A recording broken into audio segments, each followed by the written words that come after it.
Halo, jumpa lagi di channel saya Eka Angga dan kita bertemu lagi untuk sesi sharing atau tutorial ya kali ini di video kali ini.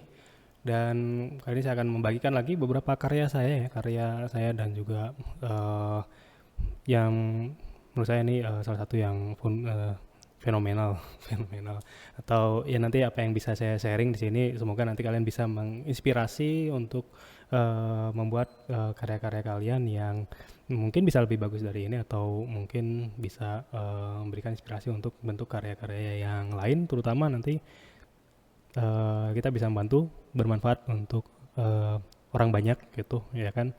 Ada banyak orang yang terbantukan dengan apa yang kita bikin ya.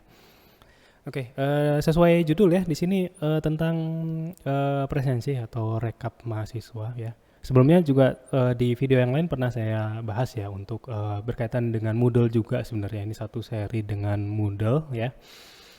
Artinya apa? Moodle itu ada banyak hal yang sebenarnya kita bisa ulik, hal yang bisa kita lakukan terutama dalam kaitannya dengan proses pembelajaran gitu dan juga evaluasi ya. Atau istilahnya itu QC atau quality control ya.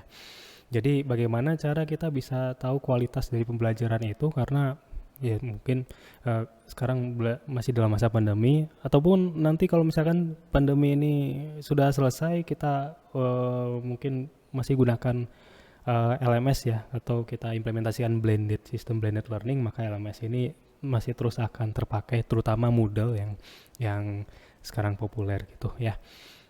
Oleh karena itu aplikasi ini dibuat karena satu kebutuhan ya. Jadi latar belakang masalahnya tuh apa sih sebenarnya? Jadi perihal presensi. Jadi sama seperti di video saya yang sebelumnya bahwa yang namanya pengajar dosen itu kita perlu lakukan monitoring bahwa keberadaan satu kelas itu bisa dilihat di LMS dengan adanya modul, kemudian adanya forum, kemudian adanya kuis ya.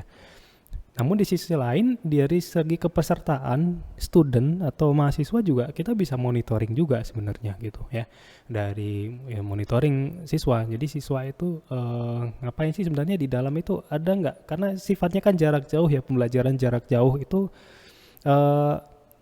aktivitas apa yang dilakukan oleh siswa gitu ketika masuk ke Moodle kita, masuk ke LMS kita gitu, itu harus dimonitoring karena bisa jadi nggak ada aktivitas apa-apa nggak ada aktivitas apa-apa, tidak aktif atau bagaimana gitu kan. Sebenarnya kita mencegah hal itu gitu. Jadi kita bisa lakukan monitoring itu untuk nantinya menghasilkan presensi ya.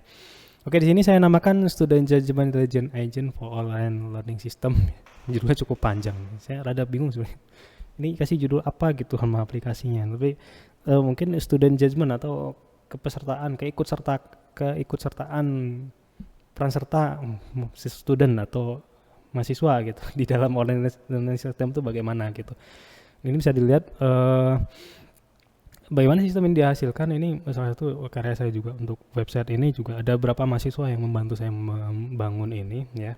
Itu mungkin nanti saya tunjukkan berapa mahasiswanya. Oke, sumber datanya adalah dari Moodle log ya.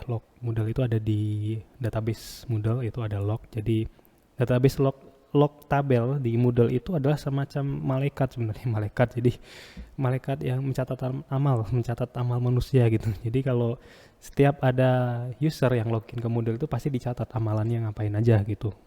Masuk ke course, kemudian dia sudah input modul, sudah isi modul, kemudian kalau ada kuis dikerjakan kuisnya, kalau ada tugas dikerjakan tugasnya, itu semua tercatat di situ ya. Jadi mirip seperti malaikat itu tadi. Tapi kalau malaikat kan bagus ya, sistemnya udah bagus, database-nya udah bagus ya. Kita nggak bisa menyamain mereka. Sistemnya bagaimana malaikat itu. Ya kita manusia ya mungkin bisa sedikit meniru lah gitu. Artinya dari situ kita bisa mengolah dan juga mencatat juga gitu. Ya mungkin tidak sesempurna malaikat nih, sempurna ciptaan Tuhan gitu. Tapi kita manusia bisa mengejar atau meniru. Ya mungkin manusia juga tidak sempurna, tapi kita bisa bikin sesuatu yang mirip gitu ya. Artinya nanti record itu akan seiring berjalannya waktu sekian bulan itu akan berkembang jadi 1 miliar record, 1 M, hampir 1 M gitu. Kemudian size-nya itu bisa puluhan atau belasan gigabyte gitu ya. Oleh karena itu saya sering mengidentikan ini dengan istilah big data gitu. Seorang pasti tahu big data ya. Tapi kalau big data artinya beberapa juga mungkin cuma sebatas omdo itu omdo ngomong doang tentang big data big data big data, tapi bisa nggak sih ngolah gitu kan ya, mungkin itu harus ditanyakan lagi. Setiap orang ngomong big data yang ngolah tuh siapa gitu. Jadi kalau saya membuktikan ada di sini bahwa ini ada big data record 11 GB, tidak mungkin mengolahnya pakai Excel gitu. Tidak mungkin olahnya pakai Excel dicatat, tentu dengan programming teknik mengolah big data.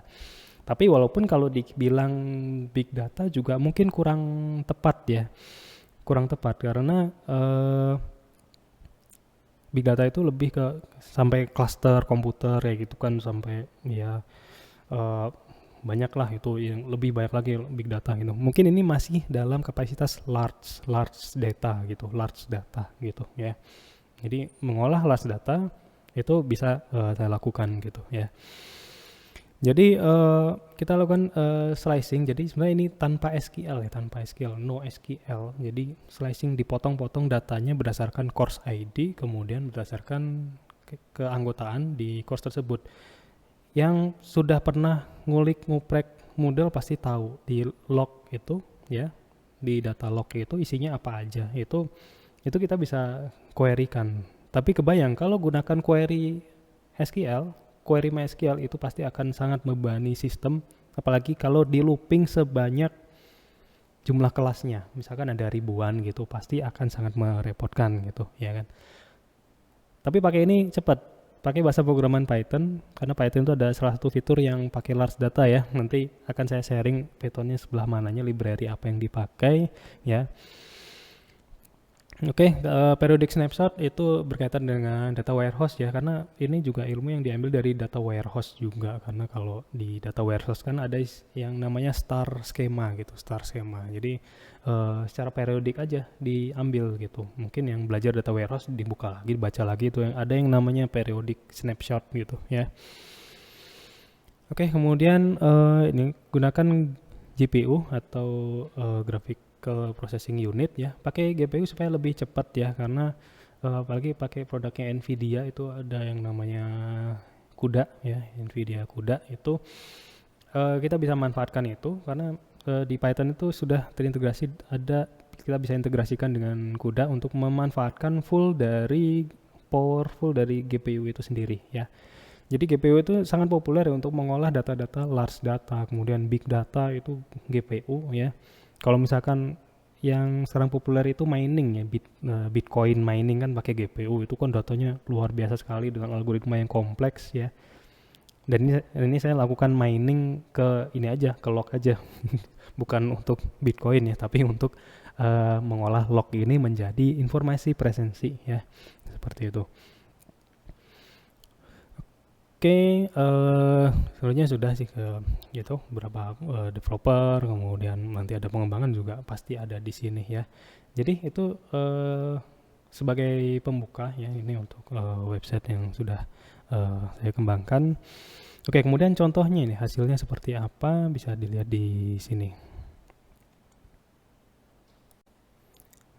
Oke, ini untuk hasilnya ya, kehadiran mahasiswa berdasarkan log ya, berdasarkan log ini. Jadi di sini bisa dilihat bahwa ini saya bikinkan grafik di sini ya untuk setiap pertemuan kayak gitu kan, sekian persen. Ini sebenarnya mudah sih karena ini kan JavaScript ya, pakai ya mungkin nanti akan saya bikin konten tentang grafik ya.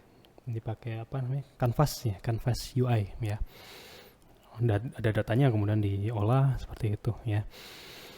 Oke, jadi kelihatan pergerakannya seperti itu. Kemudian periode, karena nanti sifatnya periodik ya, ini per 2 minggu, bisa di-set sih sebenarnya 2 minggu, seminggu, karena ini berkaitan dengan kapan waktu kita rekap dan juga membuat periodik snapshot itu tadi ya. Periodenya pertemuan 1 kapan, pertemuan 2 kapan gitu. Jadi kita kasih waktu untuk user tersebut masuk dan juga melaksanakan aktivitasnya di Moodle ya. Jadi agak lebih panjang gitu, misalkan 1 minggu gitu kan ya, mau di hari Senin, Selasa, Rabu boleh bebas silahkan ya. Tapi kalau udah lewat ya itu akan kosong. Jadi akan mudah sekali sebenarnya terdeteksi kalau misalkan tidak ada aktivitas di dalamnya setiap minggu kayak gitu kan, kita bisa tanyakan ke siswanya, ini kenapa nggak bisa login gitu, apakah si siswa ini kekurangan kuota atau bagaimana gitu, atau kesulitan nggak ada akses internet kayak gitu kan, kita bisa deteksi lebih awal ya. Kemudian ini ya untuk hasilnya ya tiap pertemuan ya, 1, 2, 3, kemudian ada nama, kemudian ada statusnya, 1 masuk, 0 kosong ya, seperti itu, kelas dan sebagainya ya. Ini juga ada ya, bisa diklik untuk per ininya. Dan juga ada muncul per siswanya, nanti dia ngambil mata kuliah apa aja, kemudian statusnya per ini berapa persen gitu ya, untuk tingkat kehadirannya ya.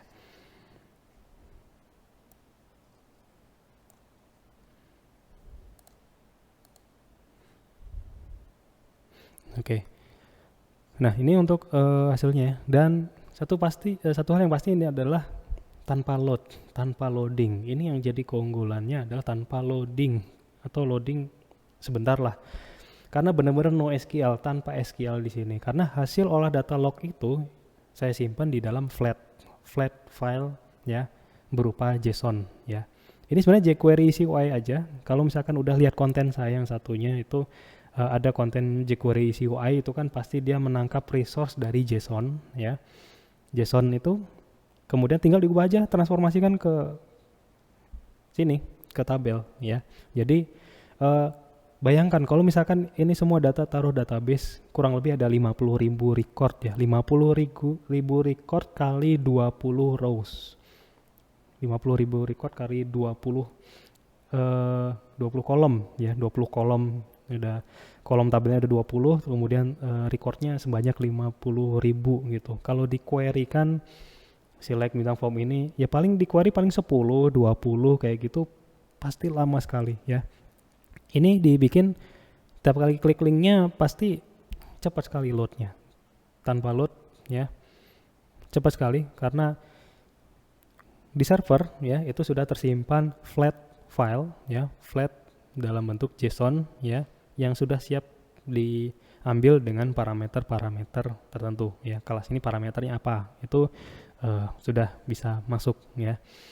Jadi karena udah ada flatnya ya, tinggal ambil mau jam berapa dibuka, mau usernya ada berapapun ya, data ini akan masuk seperti ini, kemudian terolah menjadi grafik seperti ini ya. Jadi ini salah satu tips ya untuk data yang banyak itu mungkin baiknya jangan ditaruh di database semua ya. Mungkin kalau yang sifatnya informatif itu bisa ditaruh di dalam flat file ya. Oke. Kemudian saya akan demokan ya nanti ini mungkin kode nggak akan saya bagi, tapi cara runningnya akan saya sharingkan di sini supaya bisa menginspirasi kalian ya. Oke, jadi ini udah running ya, runningnya seperti ini. Jadi memang kalau saya biasanya runningnya jam Senin atau Selasa gitu kan. Jadi ini melakukan looping sebanyak course yang ada di Moodle ya. Kemudian dipotong-potong apa segala macam, diolah ya. Karena proses dalam itu sangat kompleks, sangat kompleks karena berkaitan dengan waktu juga, timestamp dan juga berdasarkan course ID, dan juga nanti ada beberapa parameter seperti user ID dan sebagainya ya. Setelah ini jalan ya, maka kita tinggal tunggu aja sampai proses ini selesai ya. Proses ini selesai, dia akan melooping ya, karena tergantung sejumlah besar datanya seperti apa ya. Semakin besar datanya semakin lama gitu ya. Jadi biasanya bisa running sekitar pagi sampai sore seperti itu, ditunggu ya. Dan hasilnya adalah sangat-sangat akurat seperti yang sudah saya demokan tadi ya di webnya.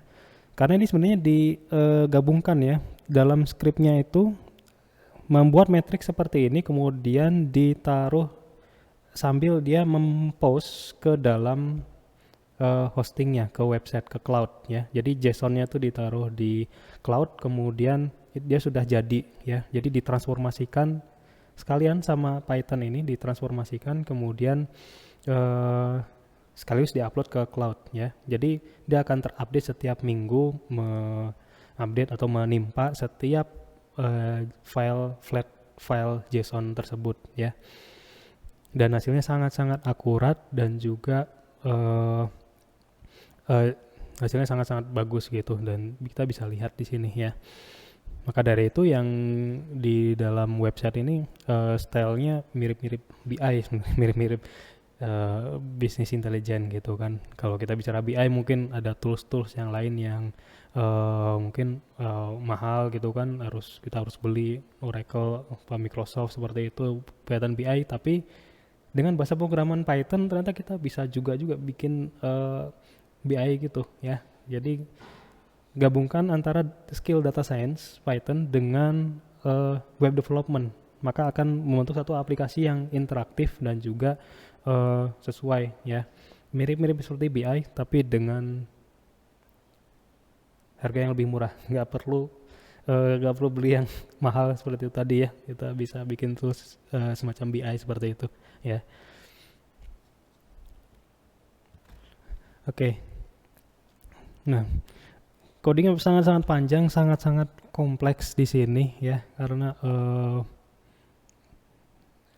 waktu itu ini sudah berjalan kurang lebih selama 1 tahun ya, 1 tahun ini saya bikin.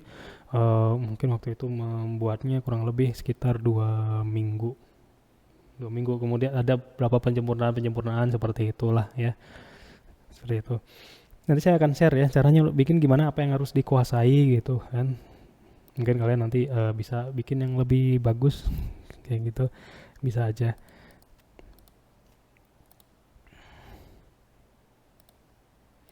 Oke, saya akan coba sharing ya nanti yang berkaitan dengan ini.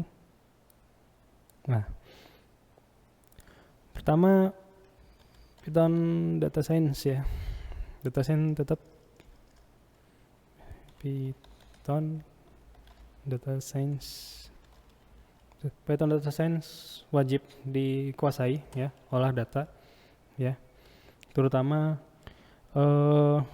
pandas wajib, NumPy, kemudian DAS itu untuk olah large data ya. Large data itu bagus sekali, dibaca aja. Mungkin nanti saya bikinkan tutorial DAS juga untuk large data yang bergiga-giga gitu kan, cara ngolahnya gimana tanpa menggunakan SQL ya.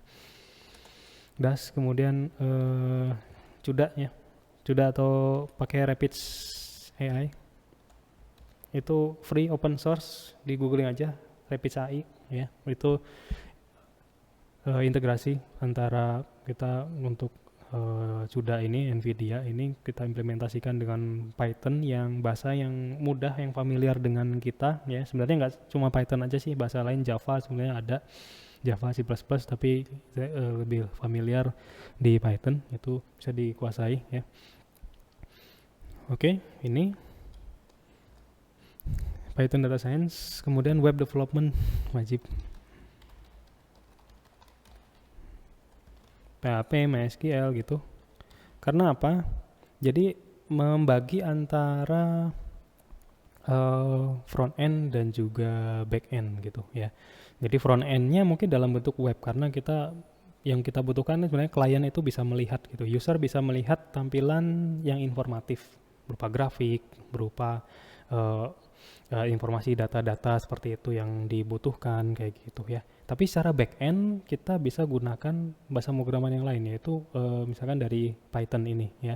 Back end prosesnya bisa berbeda, nggak harus pakai PHP gitu. Jadi itu tadi, secara back end dia mengenerate JSON, kemudian JSON itu dikonsumsi oleh si website yang menampilkan data ke user ya, seperti itu. PHP, kemudian MySQL. Saya PHP tapi pakai kode igniter ya untuk frameworknya. MySQL, kemudian ya HTML, CSS wajib, CSS, JavaScript, penguasaan juga di JavaScript harus dikuasai ya. Oke, seperti itu ya untuk web development ya. Apalagi kira-kira yang belum? Kayak udah ya, web development sama Python data science. Selebihnya mungkin buku-buku mungkin ada ya, banyak buku-buku tentang data science, kemudian buku-buku web development. Jadi tergantung ke ide ya. Jadi kita punya ide apa sih, kemudian kita sejauh mana kita bisa mengimplementasikan ide yang ada dalam pikiran kita dengan alat bahan yang sudah tersedia sampai akhirnya tercipta sebuah aplikasi yang sangat-sangat informatif, sangat-sangat bagus ya. Oke, saya share lagi untuk berkaitan dengan mungkin ini rules ya. Ini sampel tunjuk panduan. Oke, di sini juga saya cantumkan beberapa rules gitu, ya kan? Artinya yang sempurna tetap Tuhan, tetap Tuhan. Kita manusia pasti ada banyak kelemahan. Artinya secanggih apapun kita bikin suatu sistem, secanggih apapun kita bikin aplikasi, itu pasti ada kelemahannya. Oleh karena itu kita harus terbuka terhadap kelemahan dari satu sistem itu, sehingga orang lain bisa maklum atau bisa melakukan antisipasi gitu ya. Misalkan sistem ini hal-hal yang sifatnya insidental itu kita tidak bisa tangkap. Misalkan siswa itu berada pada lokasi yang jauh, terisolasi, tidak ada koneksi internet, tidak ada listrik, kemudian tidak bisa login dan juga beraktivitas. Maka dari itu ya kita butuh kebijakan bahwa ini nggak apa-apa, dia masih punya semangat, masih punya semangat untuk belajar ya. Jangan sampai dikurangi gitu secara absensi gitu. Jadi yang namanya sistem itu selalu saklek gitu kan, apa adanya gitu ya kan. Apalagi kalau misalkan seperti itu, terus isolasi mandiri dan lain-lain gitu kan. Artinya perlu kebijakan juga untuk melengkapi ya kelemahan yang ada di sistem ini ya. Oke, dan juga nanti kondisi tetap true false ya. Jika kondisi benar, maka dia akan hadir. Kalau kondisi salah, false. Maka dari itu sistem ini di setting apapun itu ya, untuk ya antara misi, kalau pengajarnya sudah upload modul, udah bikin forum kayak gitu kan, berarti nanti si siswanya akan mencatat bahwa modulnya udah, kan di log itu pasti ada ya, modulnya ada, kemudian forumnya ada, seperti itu. Dia akan mengisi forum, itu akan tercatat di log itu semua, karena itu tadi log itu kan catatan amal user ya, ada di situ. Kemudian jadi itu sebenarnya akan mudah gitu. Jadi datanya akan sangat-sangat akurat gitu, tidak akan meleset, tidak akan salah ya. Jadi kalau misalkan kita buktikan terbalik ya bisa aja kita serahkan aja. Kalau misalkan ada yang komplain gitu, Pak ini misalnya udah isi forum, udah mengerjakan tugasnya gitu kan, kita sertakan aja log mentahnya, ini nggak ada catatan di sini gitu. Jadi nggak ada catatan di sini gitu kan, karena bisa jadi melengkapi forumnya, aktivitas di Moodle-nya itu mungkin di lewat harinya gitu, udah melewati hari rekapnya gitu. Jadi sama aja kayak nggak masuk kelas gitu ya kan, nggak masuk kelas, pertemuan 2, pertemuan 3 nggak masuk kelas gitu kan. Kita tidak bisa menghadirkan kalau misalkan dia kosong gitu. Kalau kosong ya nggak hadir ya gitu kan. Paling kembali lagi ke kebijakannya bagaimana. Oke, ya mungkin ini masih simple juga, masih sederhana lah ya. Jadi kalau misalkan dikembangkan lebih jauh lagi, tentu saja ini bisa lebih ketat lagi, bisa lebih kejam lagi. Jadi kalau misalkan dari harus mengerjakan tugas, harus isi forum ya, apapun yang ada di Moodle itu sebenarnya semua tercatat, kita bisa set rules-nya ya. Tentunya ketika kita set rules itu pasti akan sangat-sangat ketat, sangat-sangat kejam gitu. Jadi pastikan bikin sesuatu yang bisa diterima lah oleh semuanya. Dan intinya satu, yaitu quality ya. Kualitas itu mengukurnya dari mana sih kayak gitu. Untuk pengukuran kualitas kita bisa buktikan bahwa kelas itu bisa terselenggara dan lain-lain. Kita bisa pertanggungjawabkan itu data dan segala apapun yang terjadi kita bisa pertanggungjawabkan gitu ya. Oke, ini untuk sharing saya salah satu aplikasi yang sudah saya bikin. Mungkin yang lain juga saya akan sharingkan lagi beberapa aplikasi yang udah karya saya yang sudah saya bikin mungkin di tutorial selanjutnya. dan mungkin satu persatu juga akan saya bongkar ya di apa di video YouTube. Akan saya bikinkan kontennya mungkin satu persatu, cara cara cara make Python data science di big data seperti apa, kemudian untuk web scraping seperti apa, kemudian untuk Python post request itu seperti apa, mungkin ada di kesempatan lainnya. Oke. Dan semoga menginspirasi ya apa yang sudah saya lakukan ini. Mungkin kalian lagi bingung atau mungkin lagi belajar, nanti semoga ini bisa menginspirasi untuk kalian bisa belajar lebih giat lagi. Dan mungkin apa yang saya bikin ini masih sederhana, kalian bisa improve lagi, lebih jauh lagi, lebih dalam lagi. Saya nantikan karya-karya kalian selanjutnya apa, dan ya mungkin tinggal kontak aja, kita bisa berdiskusi. Jadi saya sampaikan salam untuk sesama programmer, mungkin ada programmer Python di luar sana yang jago-jago, yang hebat-hebat. Salam untuk kalian semua, dan saya yakin kalian sudah teman-teman programmer udah bikin karya-karya yang hebat lagi. Mungkin ini karya dari saya untuk bisa menginspirasi, mungkin saya juga bisa terinspirasi dari kalian mungkin ya. Dan artinya ini untuk kemajuan bersama, untuk nanti untuk kesejahteraan bersama gitu kan. Insya Allah ini ilmu yang kita bagikan, ilmu yang saya bagikan ini bisa bermanfaat untuk semua ya. Oke. Cukup sekian ya untuk sesi sharing hari ini. Kita jumpa lagi di video selanjutnya, di konten-konten selanjutnya, dan sampai jumpa lagi.